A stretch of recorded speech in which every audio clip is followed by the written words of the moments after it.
नमस्कार साथियों, स्वागत है आप सभी का हमारे YouTube चैनल में। साथियों, आज के इस वीडियो में हम लोग बात करने वाले हैं देश दुनिया में घटित होने वाली उन तमाम बड़ी घटनाओं के बारे में जिनका सरोकार कहीं ना कहीं आपके जीवन से जुड़ा हुआ है। मैं बाकायदा रिसर्च पेपर लेकर के आया हूँ। इस रिसर्च पेपर में फ्रेंड्स एक एक खबरों को काफ़ी अच्छे तरीके से जगह दी गई है। तो चलिए बिना देर किए हुए आते हैं इस रिसर्च पेपर पर और एक एक खबरों को देखते हैं, जानते हैं और समझने का प्रयास करते हैं। पहली जो बड़ी खबर है काफ़ी इंपॉर्टेंट है।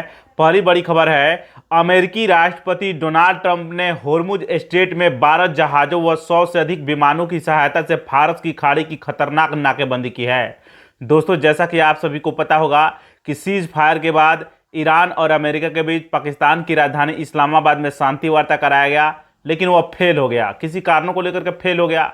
उसके बाद अमेरिका के राष्ट्रपति डोनाल्ड ट्रंप ने धमकी दिया हुआ था कि हम होर्मुज स्ट्रेट की नाकेबंदी करेंगे और उसी को लेकर के उन्होंने नाकेबंदी भी की। इसके अलावा मैंने यह लिखा हुआ है कि डोनाल्ड ट्रंप ने अपने अमेरिकी सैनिकों को यह आदेश दिए हुए थे कि दुनिया के किसी भी कोने से यदि ईरान का हथियार, तेल, धातु या इलेक्ट्रॉनिक उपकरण से लदे जहाज गुजर रहे हो तो उनको रोका जाए। यह साफ साफ अमेरिकी सैनिकों को यह आदेश दिए हुए थे।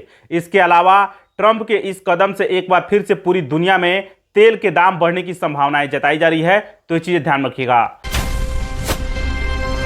अगली बड़ी खबर है, पाकिस्तान के प्रधानमंत्री शहबाज शरीफ की इज्जत बच गई है। मैं ऐसा क्यों बोल रहा हूं? दरअसल बात यह है कि कंगाल पाकिस्तान को सऊदी अरब के प्रिंस ने $2 अरब के आर्थिक मदद का ऐलान किया है। दोस्तों, जैसा कि आप सभी को पता होगा कि यूएई यानी संयुक्त अरब अमीरात ने पाकिस्तान को दिए अपने $5 अरब के कर्ज की राशि को वापस मांग लिया है। दोस्तों, जैसा कि आप सभी को पता होगा कि यूएई जो है वह पाकिस्तान को कर्ज दिया हुआ था, वह वापस मांग रहा है। इसके अलावा आप सभी को जानकर हैरानी होगी कि पाकिस्तान की आर्थिक स्थिति बदतर व भयावह हो चुकी है, तो ये चीजें याद रखिएगा। अगली बड़ी खबर है, अमेरिकी इजरायली हमले के बाद ईरान ने लिया बड़ा फैसला। दोस्तों, दरअसल बात यह है कि ईरान ने पेट्रोकेमिकल के निर्यात पर रोक लगा दी है। दोस्तों, आप सभी को जानकर हैरानी होगी कि ईरानी सरकार ने घरेलू आपूर्ति की सुरक्षा के लिए पेट्रोकेमिकल उत्पादों के निर्यात पर पूर्ण प्रतिबंध लगा दिया है। दोस्तों, जैसा कि आप सभी को पता होगा कि ईरान युद्ध के दौरान अमेरिका और इजराइल, इन दोनों देशों ने एक साथ मिलकर के ईरान के बुनियादी ढांचों को तबाह किया है, नष्ट किया है। तो ये चीजें आप लोग को भली भांति पता होगा। इसी के कारण ईरान के जो भी पेट्रोकेमिकल का निर्यात किया करता था बाहर के देशों में, वह प्रभावित हुआ है। तो ये चीजें ध्यान रखिएगा।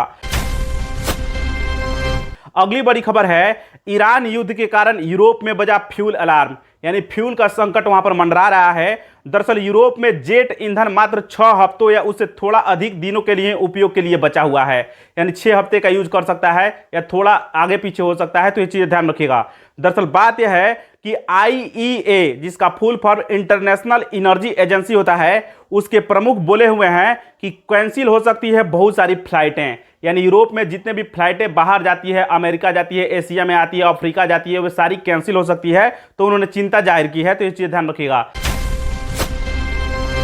अगली बड़ी खबर है, इजरायल ने भारत के मोदी सरकार से मांग की है कि हमास को भारत में बैन किया जाए, क्योंकि हमास का संबंध पाकिस्तानी आतंकवादी संगठन लश्कर तैयबा से है। ऐसा आप सभी को जानकर हैरानी होगी कि इजरायल ने दावा किया है। तो ये चीजें ध्यान रखिएगा। अगली बड़ी खबर है, इजरायल लेबनान के बीच 10 दिनों का युद्ध विराम की घोषणा की गई है। ट्रंप बोले हैं, मैंने दुनिया के 10 खतरनाक युद्धों को रुकवाया है और इसलिए फिर वे एक बार फिर से नोबेल शांति पुरस्कार की मांग कर रहे हैं। तो ये चीजें ध्यान रखिएगा। अगली और अंतिम बड़ी खबर है, ईरान युद्ध के बीच अमेरिका ने सीरिया से अपनी फौज को वापस बुला लिया है। आप सभी को जानकर के हैरानी होगी कि अमेरिका ने अपनी सभी सैन्य बेचों से सैनिकों को वापस बुलाया है और सीरियाई सरकार को अपने सैनिकों को सौंप दिया है। जानकारी अच्छी लगी हो लाइक कीजिए। मिलेंगे नेक्स्ट वीडियो में, तब तक के लिए बने रहिए हमारे चैनल के साथ। नमस्कार, धन्यवाद।